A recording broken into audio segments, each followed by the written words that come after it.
राजधानी में अवैध मादक पदार्थों के बिक्री पर लगाम लगाने राजधानी की पुलिस लगातार पेट्रोलिंग कर और नाकाबंदी कर जांच में जुटी हुई है। इसी दौरान पुलिस ने 2 अंतर्राज्यीय गांजा तस्कर को गिरफ्तार किया है। दोनों आरोपी विदिशा मध्य प्रदेश के रहने वाले हैं। पुलिस को सूचना मिली थी कि जिस पर से आरोपियों को घेराबंदी कर पकड़ा गया। आरोपी से गांजे को लेकर विदिशा मध्य प्रदेश बेचने के लिए ले जा रहे थे। आरोपियों के पास से 15 किलो गांजा जब्त किया गया है। राजधानी पुलिस ने 2 युवकों को गांजा के साथ गिरफ्तार किया है। पूछताछ में बताया कि उड़ीसा निवासी एक व्यक्ति ने उन्हें राजधानी के रेलवे स्टेशन पार्किंग के पास गांजा दिया था और वो गांजा को लेकर विदिशा मध्य प्रदेश जाने की फिराक में था। मामले की सूचना पुलिस को मिली और गुड़ियारी थाना पुलिस ने आरोपियों को घेराबंदी कर पकड़ा।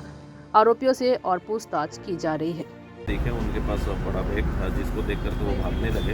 उनको पकड़ने पर उनके बैग से 15 किलो गांजा जब्त की गई और उनको एनडीपीएस एक्ट के तहत कार्रवाई की गई है। दोनों विदिशा मध्य प्रदेश के रहने वाले हैं। उनके नेटवर्क का और पता लगाया जा रहा है। मोबाइल के माध्यम से उनके टेक्निकल टीम लगी हुई है।